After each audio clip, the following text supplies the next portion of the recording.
Pagbasa mula sa ikalawang sulat ni Apostol San Pablo sa mga taga-Korinto. Mga kapatid, ang naghahasik ng kakaunti ay mag-aani ng kakaunti, at ang naghahasik naman ng marami ay mag-aani ng marami. Ang bawat isa'y dapat magbigay ayon sa sariling pasya, maluwag sa loob at di napipilitan lamang, sapagkat ang ibig ng Diyos ay kusang pagkakaloob. Magagawa ng Diyos na pasaganain kayo sa lahat ng bagay, higit pa sa inyong pangangailangan, upang may magamit kayo sa pagkakawang gawa.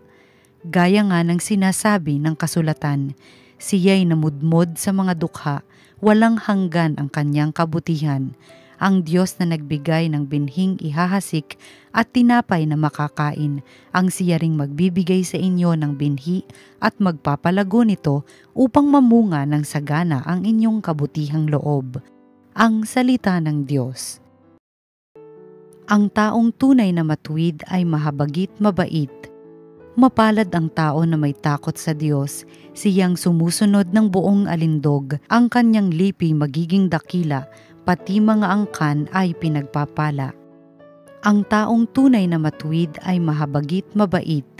Ang mapagpautang nagiging mapalad, kung sa hanap buhay siya'y laging tapat, hindi mabibigo ang taong matuwid, di malilimutan kahit isang saglit. Ang taong tunay na matuwid ay mahabagit mabait. Anumang balita'y hindi siya takot, matatag ang puso't may tiwala sa Diyos, wala siyang takot, hindi nangangamba, alam na babagsak ang kaaway niya. Ang taong tunay na matuwid ay mahabagit mabait. Mabait na lubha lalo sa mahirap, ang pagiging matuwid ay di nagwawakas, buong karangalan siyang itataas. Ang taong tunay na matuwid ay mahabagit mabait. Ang mabuting balita ng Panginoon ayon kay San Juan. Noong panahong iyon, sinabi ni Jesus sa kanyang mga alagad, tandaan ninyo, malibang mahulog sa lupa ang butil ng trigo at mamatay, mananatili itong nag-iisa. Ngunit kung mamatay, ito'y mamumunga ng marami. Ang taong labis na nagpapahalaga sa kanyang buhay ay siyang mawawala nito. Ngunit ang napupuot sa kanyang buhay sa daigdig na ito ay siyang magkakaroon nito hanggang sa buhay na walang hanggan. Dapat sumunod sa akin ang naglilingkod sa akin, at saan man ako naroroon ay naroon din ang aking lingkod. Pararangalan ng Ama ang sinumang naglilingkod sa akin. Ang mabuting balita ng Panginoon. Pinupuri ka namin, Panginoong Hesukristo. Isang pinagpalang Sabado po sa ating lahat. Muli po, ngayon po ay Sabado. Muli, weekend na naman. Sana po kayo makapagpahinga. At ngayong araw din pong ito, August 10, ay kapistahan po ni Saint Lawrence Tadico, no? San Lorenzo, isa pong diakono. At kayo din po, August 10 is also birthday po ng mahal na Kardinal Gaudencio Rosales. Siya po yung dating arsobispo ng Maynila. Ipag-pray po natin siya. Let us include him in our prayers. Especially po, ngayon po, mahigit 90 anyos na po siya. And he's continually praying for us as well. At alam po ninyo, isa po siya sa mga founders ng TV Maria. Si Lolo Densi, ipagdasal po natin. Pero mga minamahal, ngayon pong araw na ito ay feast day, nabanggit ko nga, ni San Lorenzo, Saint Lawrence Tadicon, August 10.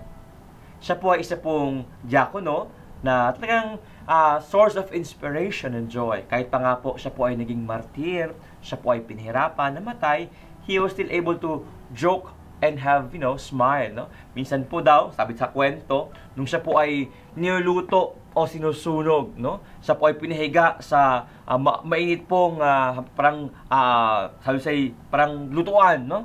At ito pong kanyang persecutor, yung kanya pong umaapi po sa kanya, pumapatay po sa kanya habang po siya ay niluluto. Ika nga, may biro pa si San Lorenzo, sabi niya, yung side kong ito, luto na, baka gusto mong iikot mo na ako, no?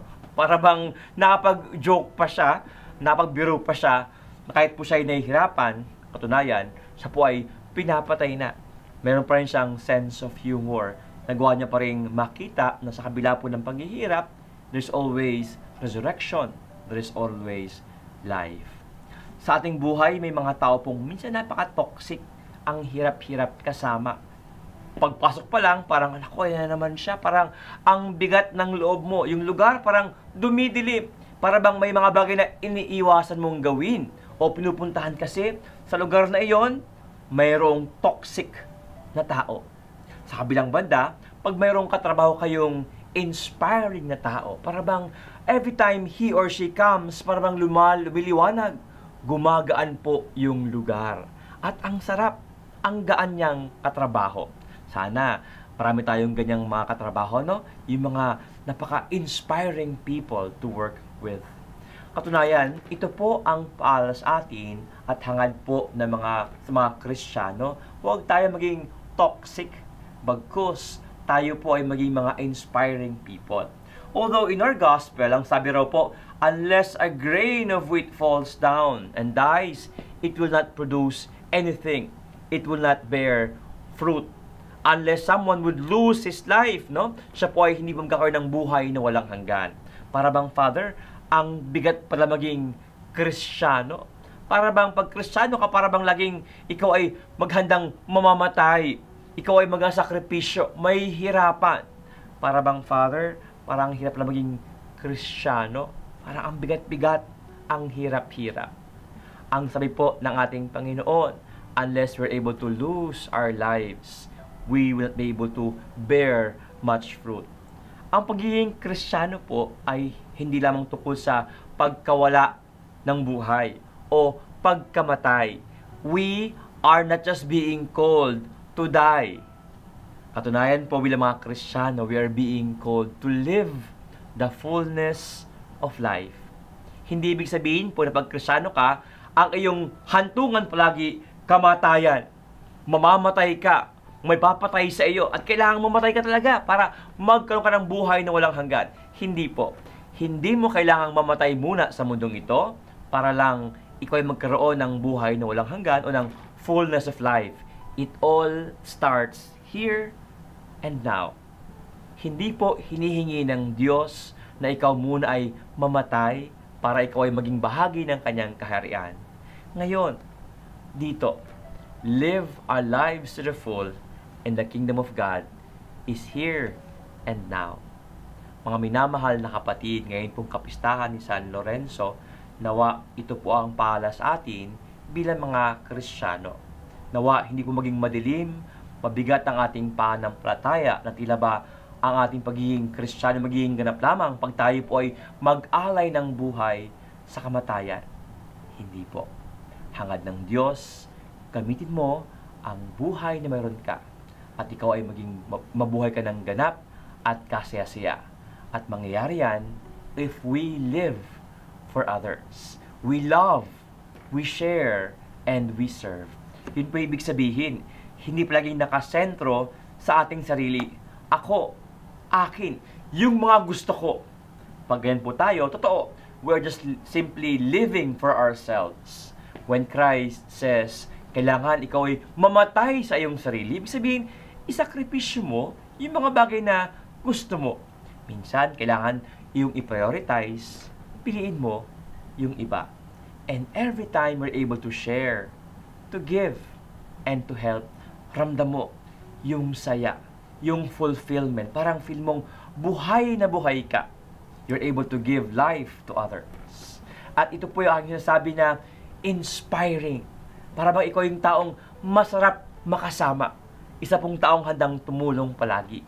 Kasi po madalas yung taong toxic, yung importante sa kanya, yung naramdaman niya. Mahit ang ulo ko eh. Eh ano? Wala kayong magagawa. Mahit ang ulo ko para bang yung taong ito, yung mundo sa kanya lang umiikot. Na yung kanyang mood, kailangan maramdaman ng buong mundo, maramdaman ng buong lugar. Kasi wala raw siya sa mood. Kasi daw, mainit daw ang ulo niya. At dapat lahat din, ganoon ang pakiramdam. Toxic. Ang mga Kristiyano po, hindi po tayo hinahangad na maging toxic. Pagkos, hangad ng Panginoon, wherever we are, wherever we go, we become source of light and inspiration. Masarap makasama. Inspiring makasama. Ang dahilan, we are able to die from ourselves and live for others. Marunong maglingkod, tumulong, magbahagi ng oras, ng talento, ng lakas, magbahagi ng buhay. Nawa po mga minamahal na kapatid, sa araw na ito, as we celebrate St. Lawrence the Deacon, ito po ang magipong gabay at inspiration po natin. We live for others and to die from ourselves. Nang sa gayon, we become source of life, light, and inspiration. Tayo po ay manalangin po ngayon, kayo po ay yumuko as I pray over and bless you. Lord, maraming salamat po sa biyaya ng buhay na mayroon kami. Pero sana, huwag lang kami mabuhay sa mundo na humihinga. Bagkus kami rin po ay magbigay ng buhay sa iba. Kayo po ay maging bukal ng buhay para sa mga nangangailangan na ay mga kapwa. Mga Panginoon, patuloy mo kaming paalahanan na ang lahat ng mayroon kami, ang mga biyaya, material na bagay, ang ay mga karunungan, kaalaman, ay mga talento, ay ibigay mo para sa amin upang ay magamit para sa iba at sa aming pagtulong sa aming kapwa. Kami ay lalong nagiging buhay, na pagbahagi din ng buhay sa aming pamilya at sa aming komunidad. Panginoon, gabayan mo kami, turuan mo kami na kami po ay maging isang tao para sa aming kapwa. Ito po ay aming nihiling sa iyong ngalan. Ikaw na mabuhay at nagahari, magpa sa walang hanggan. Amen. At nawa pagpalain kayong lahat ng makapangyarihang Diyos, Ama, Anak at Espiritu Santo. Amen. Atin pong lahat muli, Happy Feast Day po ni St. Lawrence at isang pinagpalang Sabado sa ating lahat.